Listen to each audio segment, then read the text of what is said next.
going to start off tonight, like she's saying, we're going to do some cold summer soups. Of course, it's actually been cooling down a little bit now. It feels really nice outside lately. But we've still been having pretty hot days, so we're still looking for recipes that'd be nice and refreshing during the summer months. And this next one is a bit of a staple for this region. I've known a lot of people that love chilled zucchini soup in this area. And the second one, of course, is avocado corn soup. It's topped with a cilantro oil. Now it's a little bit creamy base in its flavor.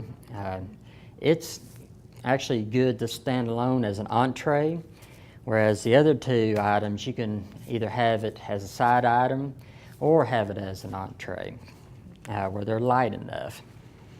And the last one we'll be going over is a gazpacho, which that's one of those you hear a lot about it here, but if somebody asks you, okay, what's the recipe for it, you'll get 1,000 different recipes.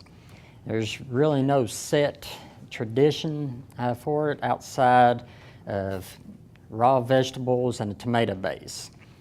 So basically, like a friend of mine earlier described it, it's take your favorite salad and throw it in the blender and you got a gazpacho, and that's pretty much the truth. I never looked at it that way, but I laughed. I said, yeah, you're right, it is. So I'm going to go ahead and start off with our zucchini soup. Now these first two soups, there's actually a little cooking involved. They're not all just cut and prepped cold. We need to cook down some of the ingredients and let them chill. So this one we're going to start off with, we got some shallots. Now I've already had some people ask me, so well, if I got onion or green onions, the white bulb part of them, like scallions, can I substitute those?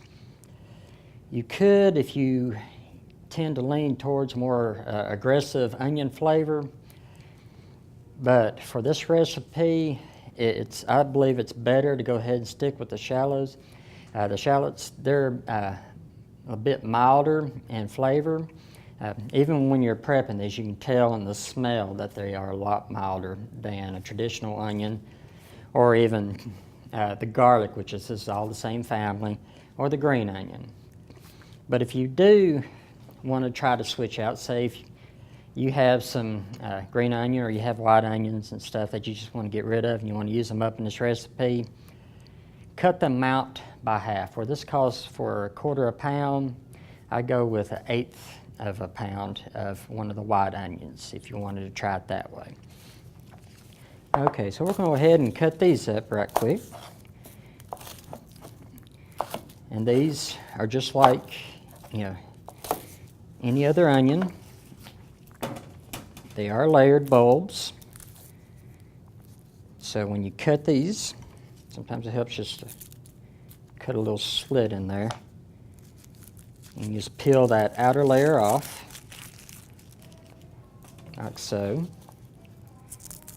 And you don't have to be very particular about the size that you cut these into, because this is going to go into the blender. So as long as it's good enough size where it won't clog up the blender, it'll be fine. Okay, so we got those cuts. Just slice these up a little bit, and then we're going to throw these in a pan with a little bit of olive oil.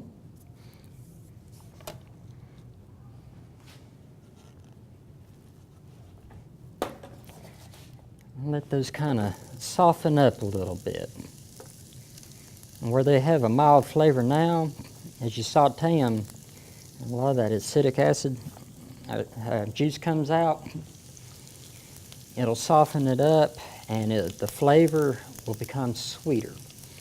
And you'll really notice that in this recipe, that sweetness really comes out from these. Okay, now while that's cooking, we want to go ahead and grab our zucchini, which is just a summertime squash. Go ahead and peel these first. And here again, you don't want to be overly precise about how you're cutting these because it is going to end up in the blender. But I cut these a little bit smaller just so they soften up quicker as we cook them down just a little bit. Because you do want to make sure to cook these down to where they are, fairly soft, or else you're going to have, a real strong green flavor to this dish. Not to mention that the texture is going to be slightly off too. Unless, of course, you want to try to drain it or through a sieve, which I have seen people do that with this, but traditionally this is one that they don't run through a sieve, whereas the other ones we'll be doing tonight, we will be running through a sieve. Okay, you're looking at approximately 3 minutes cooking the onions, and then an additional 3 minutes for cooking the zucchini. And that should be ample enough time to cook them down where they're soft. Okay, just cut the caps off there.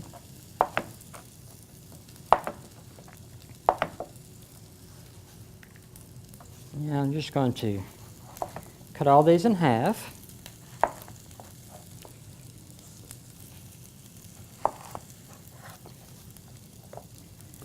Then we're going to cut approximately 1/8 of an inch slice on each of these, like so. Between 1/8 of an inch and 1/4 an inch. Now it doesn't have to be very precise.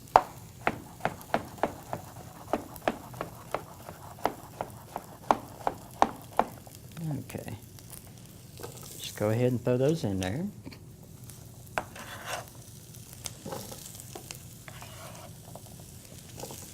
Like so.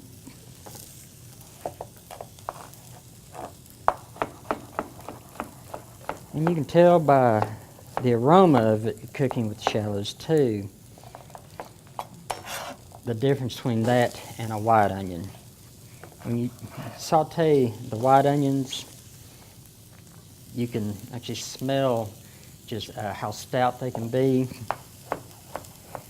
These have, that milder aroma and even that slight sweetness to it. Okay.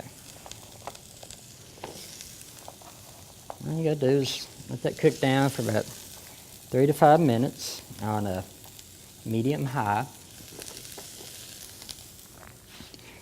Now while that's cooking, what we want to start working on is getting the rest of the ingredients together.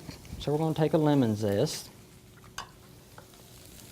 and all you do with that, you can use a peeler, you can take a knife and just cut off strips of the lemon zest.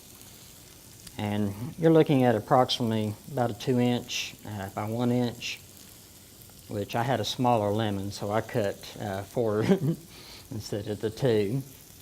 And just throw that in there, and you'll be stirring that as it goes.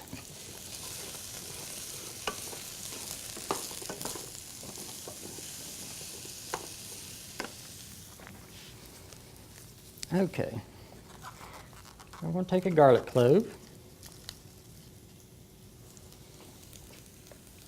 And we don't have to chop this up too fine. Once again, it's going in a blender, but we do want to make sure and smash it so we can get it out of its shell there. Just throw that in there. Go ahead and add a little bit of the salt.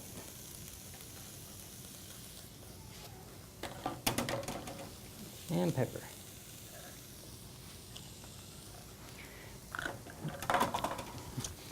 Okay.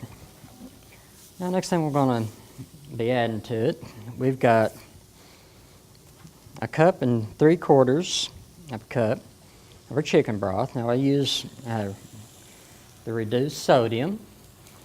And it's not just for health reasons that I use this, it's also for flavor reasons.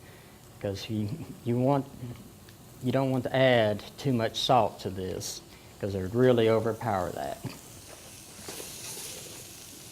Okay. Now as this is cooking, it starts softening. You will notice where the zucchini has a slightly lighter color to it. And that's what you're looking for. And you know that's approximately about the right amount of time for it to cook.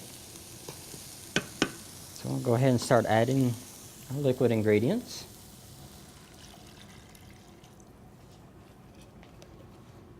Okay, and we got the same amount of the water.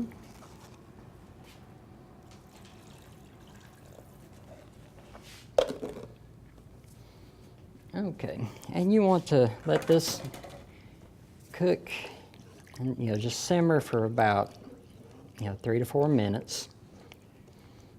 All you're wanting to do is to help to infuse the seasonings and the flavors all in with the liquid, and to let the zucchini to finish softening up before we add it to the blender. So while that's simmering like that, we want to go ahead and get our cilantro together. Now we're using flat leaf cilantro for this. Okay, and so we're going to need a cup of loosely packed cilantro. So we're not really going to be chopping this up or anything. You can just pull it straight off and just throw it in there. And when you're doing this, don't pack it down, and because what happens, you're throwing the dish out of balance, and you'll get that real strong parsley flavor. And it'll have a real earthly flavor to it if you do that. Now, if you're one of those that appreciates that, very stout earthly flavor, go ahead and try it, experiment. And another thing you can do, instead of parsley, you can actually try this recipe with cilantro.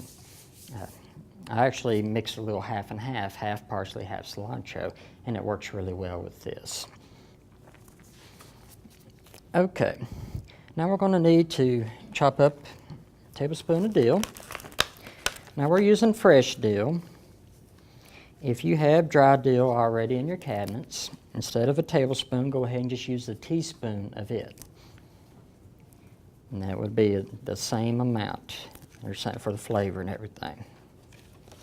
Okay. Go ahead and just coarsely chop that. Don't have to be super fine or nothing like that.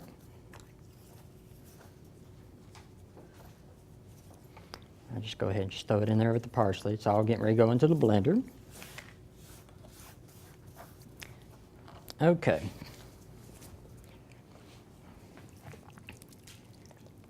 Now, if you're uncomfortable with throwing a hot liquid into a blender, feel free to go ahead and let this cool down some. Which actually I would recommend doing that, to let it cool down just enough so you don't want to take a chance of scalding yourself while you're doing this. Go ahead and grab the blender. Put this over the sink though while I do this.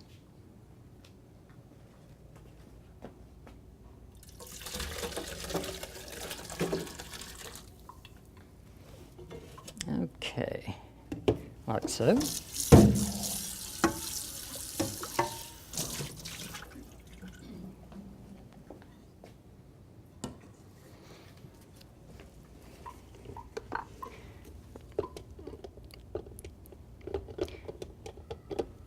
Get that slide in the spot there.